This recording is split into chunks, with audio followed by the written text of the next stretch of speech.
Today, what we're focused on is we're looking at a property to add to our comparable sales list.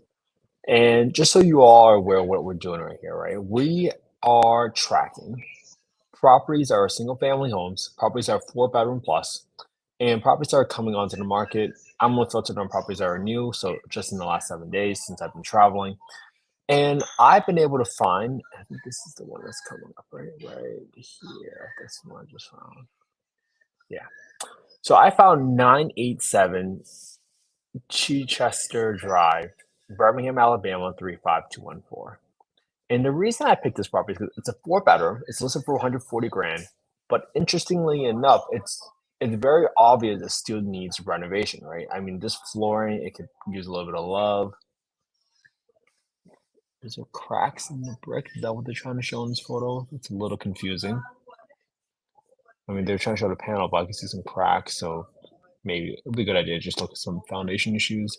The kitchen, it looks like they tried to repaint it and then gave up on it. That's really weird. So if I were to look at this property, right? I'm looking at this property for one, what is my floor ARV, after repair value? Okay. And the reason I'm looking at this as the floor after repair value is because I'm looking at a property that's listed for 140 grand. Now, typically, I've been seeing properties selling for 150, 160, 180.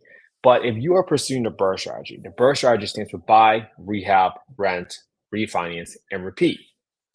Those 5 factors are there to help you determine, okay, what is my best approach or best path to take back out all my capital and continue to grow my portfolio? That's the whole point of the BRRRR strategy. Now, let's use an example, right? The BRRRR, let's say you're buying a property for $20,000, right? And in this scenario, you're trying to buy a 3 bed, 2 bath, 2,000 square feet home. And you want to buy the property for $20,000. And let's use round numbers here. If you use $50,000 to renovate that property, you're now all in for $70,000. Using $70,000 of investment, now you created equity because now you made the property worth 100 grand. Now you made it worth 100 grand, and that's worth number is based on a third party appraiser that's going to do an assessment of your property based on comparable sold properties in the area. That's why we're tracking properties that are coming onto the market today. Because if you've been following what we've been doing, we've been tracking properties that have been coming onto the market for the last 12 months, right? We get the same bed bath count, year built, same type of very generic data points. Sometimes they're just specific to the neighborhood. So in this scenario, I'm looking at where now there's a garage, where now there's a basement, etc. What subdivision they're in. And I just make some general comments about the condition of the home, visually speaking, and the kitchen and the bathroom conditions. Like whether or not they're average, rental grade, modern, or super modern, just so you can understand what are you looking at and quickly reference that property. The reason now we're tracking properties that are coming onto the market is because if you remember what's happening, right? What is the 30-year mortgage interest rates driven by?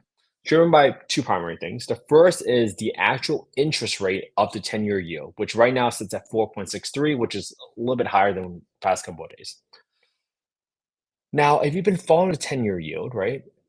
It's been going up and down from the heights of like 4.8, going to low as 3.6 in the last just 4 months, 5 months in September, October, and now it's back up to its highs. And obviously, the spread between a 10-year yield and a 30-year mortgage rate has historically been about 1.5 to 2%. That spread went as high as 3% in the past couple of years, and that's when you saw interest rates go up to as high as 8%. But now that that spread has narrowed, you don't see interest rates in the eights, even though we're back up to nearly the highs. So that's good news for the market. But nonetheless, as interest rates go up, your monthly payments go up. So that drives down your affordability. And when your affordability goes down, that drives your sold prices down as well. That's a correlation. So if you were going through that BRRRR example, right, and you're looking to get an estimate for how much your home is worth, today you might be looking at properties that were sold in September and October, right? So very recent comps because they're within 1 year, when interest rates were at their lowest. So that actually helped the prices be higher. But if you're doing and buying a property today, when interest rates are this high, and you're looking to complete your renovation in 3 to 6 months, get a tenant placed, and then refinance your property based on comparable sold value, you might be looking at properties that are being sold today when interest rates are at the highest, which causes your sold prices to be lower. Okay. I really want folks to understand that relationship and why do we care and why do we track properties that are coming onto the market? Because you got to have a pulse on your market.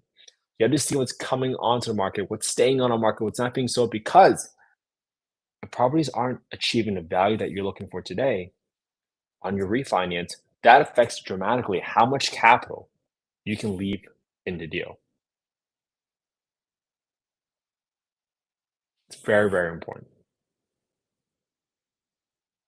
So that's how we're tracking properties that are coming today, what the dollar per square foot they are, and what condition of the home they are. Now, which brings us back to this property. We'll look at this property because one, it needs rehab. So I would argue that one, it still needs this refinish.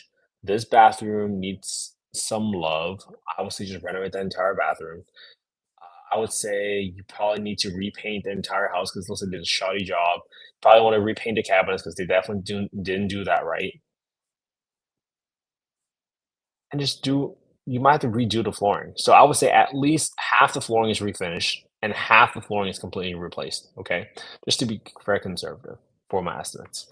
So now I can go ahead and track on my list on properties that are coming onto the market and seeing what they're coming on the market for, right? So now I just got to grab these details there so I can quickly reference these properties when the time comes, right?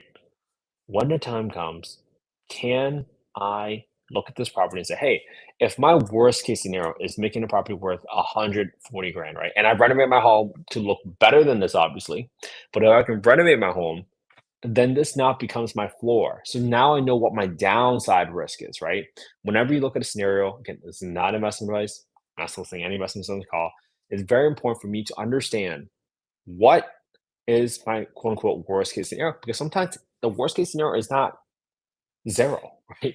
You're not going to lose entire house's value overnight. That doesn't really happen in real estate. Even if your house burns down, typically you have an insurance policy that pays you back a certain number of financial compensation for the replacement cost of your home, right? That all that stuff matters. So it's not always going to complete loss.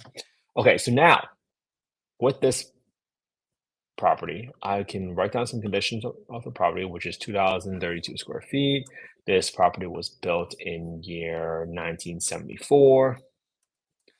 My price that's been listed is 140 grand. So my price per square foot is going to be $140,000 divided by E50. My square foot is $69 square foot. This property was listed 6 days ago. So this property was listed 2/6/25.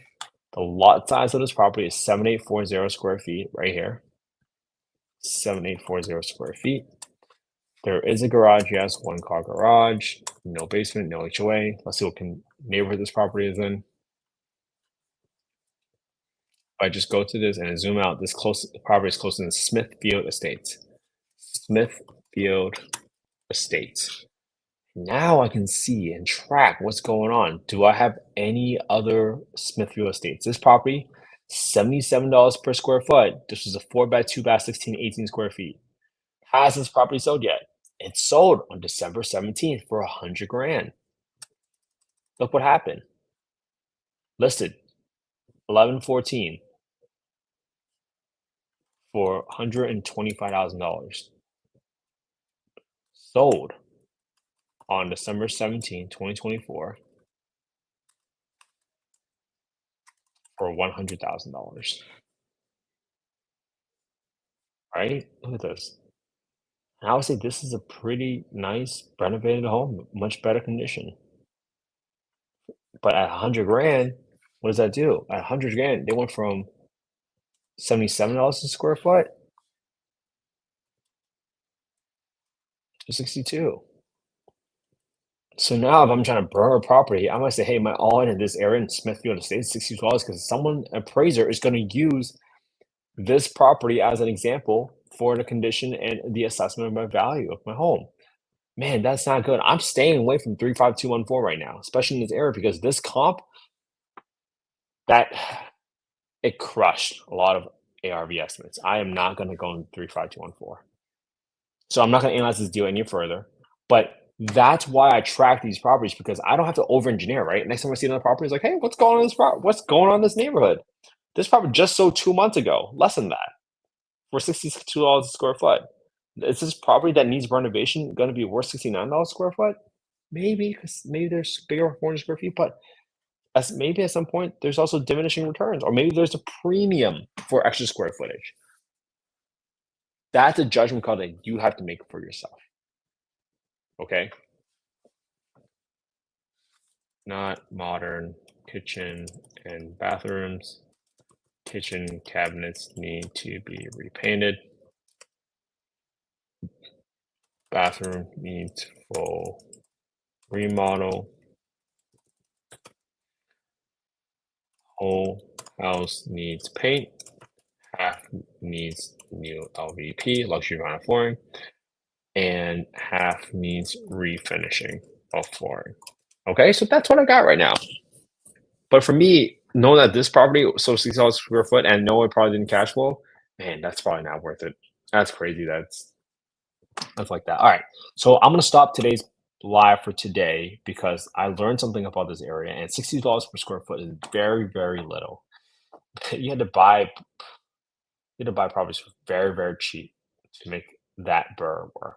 So 35214 might not be in the area that I want to look for anymore. Even though in August, I mean, they sold a good amount of properties. Are these new builds, Smithfield Estates? Yeah, these are new builds. That's why they're so much more expensive versus the old renovated home. Interesting. All right. So you have to understand why you're pursuing a certain strategy. And my goal today is just show you how to look at a deal, how to refer back to past properties on a BRRRR list so you can quickly understand why is this a comp, and if it's a comp, why would that be a comp? For me, if they're in the same neighborhood in Smithfield Estates, I mean, you think about it, what's the perfect comp? The perfect comp is when you take the property right next to it, and let's say it has the same bed bath count, same square footage, same year build, same lot size, blah blah blah.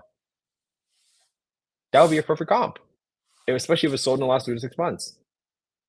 But in this scenario, you never get that, right? With a BRRRR, your risk goes up the further and further away you get from your property, especially if you cross man-made borders such as these Route 78s or natural borders such as these creeks. You're in completely different neighborhoods. But that's what makes things a little scary sometimes. And the only way for you to build any comfort is to understand what is the level of risk you're taking on and what's a return on that risk and the time and energy that you're going to spend on the deal. Because right now, for me, this $62 per square foot comp is sitting right on top of my head, and it's really hard for me to get over a bottom case scenario like that because it's going to be very hard for me to recuperate all my capital in a BRRRR where I'm trying to pull back out as much capital as possible. Because you got to understand what's the alternative, right? Alternative to the BRRRR is you just buying a property for 25% down,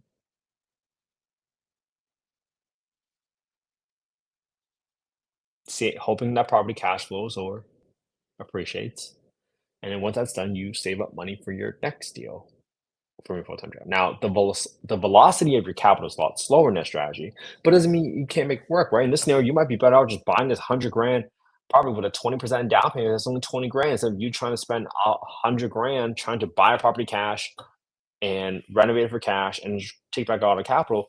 I mean, you might be better off in this scenario just buying the $20,000, right? So that's why it's very, very deal specific and very unique to your own circumstances because only you and your investment advisor will understand why are you taking on this risk, what is the strategy of your portfolio, and how are you diversifying, right? Are you trying to be 50-50 appreciation versus cash flow, or maybe you're trying to do all appreciation? Because I know folks that have bought properties for $1 million, hope that it breaks even on a cash flow basis because it appreciates 5% every year.